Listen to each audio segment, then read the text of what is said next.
आज प्रधानमंत्री नरेंद्र मोदी जी अगर ट्रांसजेंडर प्रोटेक्शन एक्ट पास नहीं करते तो शायद इस देश के अंदर में किन्नर समुदाय का व्यक्ति कभी बिहार में दरोगा, डॉक्टर, इंजीनियर नहीं बन पाता। हम जैसे लोग कभी मंत्रिमंडल सचिवालय में हम लोगों को कुर्सी मिलती। लोगों पे जो कृपा हुई और एक ऐसे समुदाय पे कृपा हुई जिसको सदियों से अछूत समझा जाता था, उस पे कृपा करने वाले भगवान हमारे आदरणीय श्री नरेंद्र मोदी जी का हम लोग भव्य मंदिर बना। सोना चांदी है वो भी हम दान दे देंगे, और लेकिन भगवान श्री नरेंद्र मोदी जी का पटना में भव्य मंदिर बनाएंगे। अगर राहुल गांधी जी भगवान श्री नरेंद्र मोदी जी की शरण में आ जाए और भजन कीर्तन करें, मोदी चालीसा का नित्य रोज पाठ करें, तो शायद उनका कल्याण हो सकता है। बिहार में इन दिनों एक न्यूज काफी वायरल हो रहा है, प्रधानमंत्री मोदी जी का मूर्ति लगाने और मंदिर बनाने। और ये मंदिर दावा ये किया जा रहा है कि मंदिर पूरे विश्व की सबसे बड़ी मंदिर होगी और जो उनका मूर्ति होगा पूरे सोने का होगा। आखिर क्यों मंदिर बनेगा? आखिर पर एक प्रधानमंत्री या कहें तो जो भी एक नेता होते हैं या महापुरुष होते हैं तो उनकी प्रतिमा लगाई जाती है, लेकिन प्रधानमंत्री मोदी जी का मूर्ति बनाना, वही सम्राट चौधरी जी को उनका भक्त कहा गया कि वो भक्त हैं, और उस मंदिर का जो मुख्य पुजारी होगा और जो पुजारी होगा वो किन्नर समाज के होगा। ये दावा कर रहे हैं जो किन्नर समाज कल्याण बोर्ड के उपाध्यक्ष हैं डॉक्टर राजन सिंह जी। जानने के प्रयास करेंगे आखिर प्रधानमंत्री नरेंद्र मोदी का मंदिर क्यों बनाने की दावा कर रहे हैं आप। सबसे पहले स्वागत हो आपको जागृति टाइम्स पे। बहुत बहुत धन्यवाद। आपके द्वारा ये दावा किया जा रहा है कि प्रधानमंत्री नरेंद्र मोदी का हम लोग एक भव्य मंदिर बनाए जो पूरे विश्व में एक बड़ी मंदिर होगी और वो पूरे सोने की मूर्ति लगेगी उनकी। आखिर ऐसा क्यों मंदिर बनाने की जरूरत क्यों? पहला बात तो ये दावा जो है वो पारित हो चुका है। बिहार सरकार के बिहार किन्नर कल्याण बोर्ड की बैठक में ये प्रस्ताव पारित किया जा चुका है, सब जगह इसकी सूचना भी है। दूसरी चीज, किन्नर समुदाय को हक और अधिकार देने वाले कौन थे? आजादी के बाद इस देश में किन्नर समुदाय को अगर हक और अधिकार मिला तो सिर्फ और सिर्फ भगवान श्री नरेंद्र मोदी जी की वजह से। इतने सारे प्रधानमंत्री हुए लेकिन कभी किसी ने भी किन्नर समुदाय को हक, अधिकार, सम्मान, इज्जत देने का काम नहीं किया। आज प्रधानमंत्री नरेंद्र मोदी जी अगर ट्रांसजेंडर प्रोटेक्शन एक्ट पास नहीं करते तो शायद इस देश के अंदर में किन्नर समुदाय का व्यक्ति कभी बिहार में दरोगा, डॉक्टर, इंजीनियर नहीं बन पाता। हम जैसे लोग कभी मंत्रिमंडल सचिवालय में हम लोगों को कुर्सी मिलती। तो ये जो कृपा करता है उसी को तो भगवान बोला जाता है। तो हमारे ऊपर जो कृपा हुई, इस देश के गरीब मजदूर लोगों पे जो कृपा हुई और एक ऐसे समुदाय पे कृपा हुई जिसको सदियों से अछूत समझा जाता था, उस पे कृपा करने वाले भगवान हमारे आदरणीय श्री नरेंद्र मोदी जी का हम लोग भव्य मंदिर बना रहे हैं। आखिर ये मंदिर किस तरह से बनेगा? कौन पुजारी होंगे? कौन किसकी इजाजत होगी इस पे जाने की? बिहार का सबसे बड़ा मंदिर बनने जा रहा है पटना में। 112 करोड़ रुपए से ऊपर की लागत का मंदिर होगा। भगवान श्री नरेंद्र मोदी जी के कद के बराबर उनकी सोने की प्रतिमा लगेगी।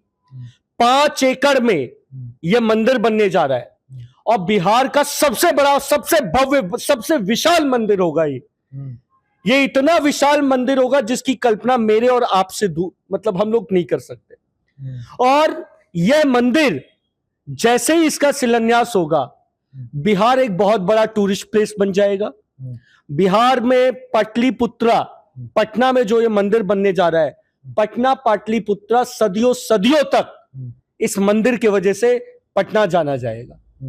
तो ये बहुत बड़ा मंदिर बनने वाला है। आखिर कोई स्थल अभी चुन लिया गया है या नहीं? देखिए, ये काम सरकार का है। हमने प्रस्ताव रखा, हमने प्रस्ताव की मांग की, सरकार का काम है। सरकार जमीन का आवंटन करेगी, बजट का आवंटन करेगी और उसके बाद से शिलान्यास होगा। हम तो इतना तक कहे हैं कि 112 करोड़ रुपए के बाद भी अगर कहीं कमी बेसी होगी तो किन्नरों के पास तो धन की कमी नहीं है। किन्नर समुदाय को अगर अपना सोना चांदी भी देना पड़ेगा तो हम लोग दान दे देंगे। हमारे जैसे लोगों के पास जो सोना चांदी है वो भी हम दान दे देंगे। और लेकिन भगवान श्री नरेंद्र मोदी जी का पटना में भव्य मंदिर बनाएंगे। अच्छा, आप ये भी दावा किए कि सम्राट चौधरी जो है प्रधानमंत्री नरेंद्र मोदी के पुजारी है, भक्त है, ये हाँ, कैसे? भगवान नरेंद्र मोदी के भक्त हैं। आप बताइए, नहीं है? मुख्यमंत्री कौन बनाया सम्राट चौधरी जी को? सम्राट चौधरी जी को भगवान नरेंद्र मोदी जी मुख्यमंत्री बनाए।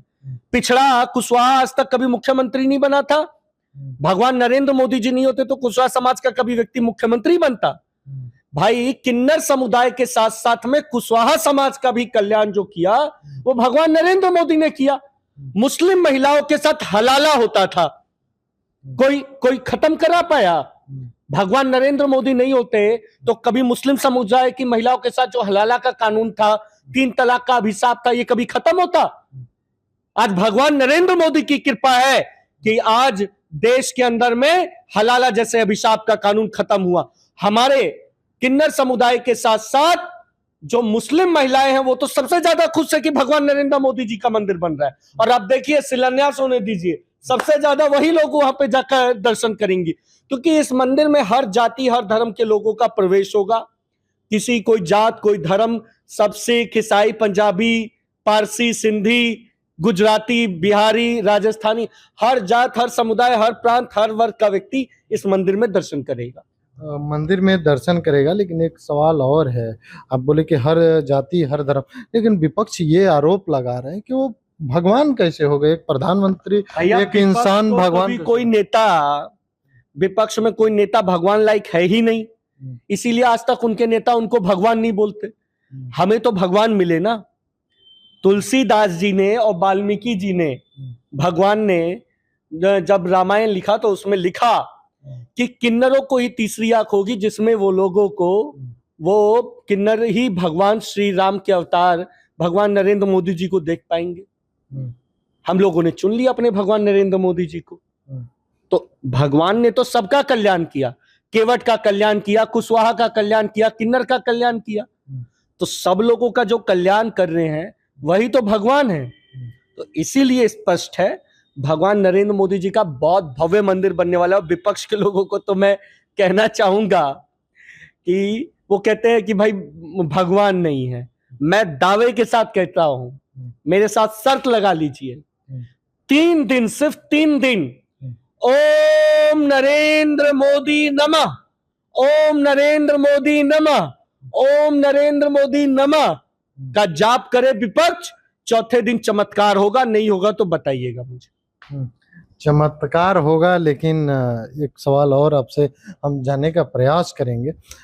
जो विपक्ष के लोग हैं वो हमेशा देख रहे हैं कि युवाओं को साथ बेरोजगारी, जो रोजगार के वादा किया गया था नरेंद्र मोदी सरकार के, लेकिन उस तरह के पटल पे नहीं दिख रहा है। विपक्ष हमेशा युवाओं को रोजगार मिल रहा है। इन 12 सालों में बहुत रोजगार मिला देख है। रहे हैं जेनजी आंदोलन कर रहे हैं। ये जेनजी नहीं, ये रावण की सेना है।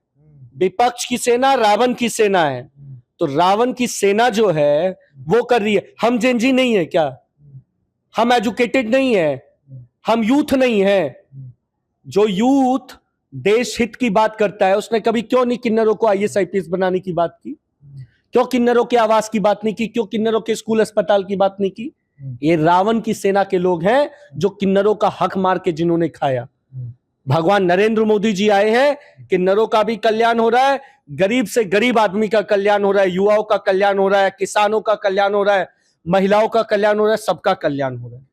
अच्छा, एक सवाल और आपसे जानने का प्रयास करेंगे कि किन्नर समाज को कहा जाता है कि जिस पे आशीर्वाद रहती है उनकी कल्याण होती है। तो क्या लग रहा है कि नरेंद्र मोदी जी चौथी बार प्रधानमंत्री बन पाए? भगवान को कौन रोक सकता है जी?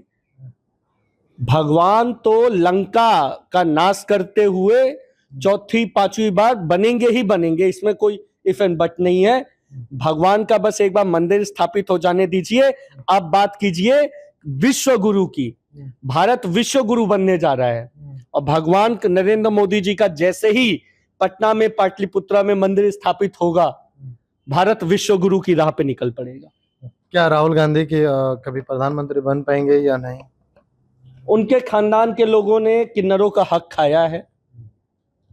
अगर राहुल गांधी जी भगवान श्री नरेंद्र मोदी जी की शरण में आ जाए और भजन कीर्तन करें, मोदी चालीसा का नित्य रोज पाठ करें, तो शायद उनका कल्याण हो सकता है। भाई, कहा ही गया है, जग में प्यारे है दो नाम, मोदी कहो या जय श्री राम।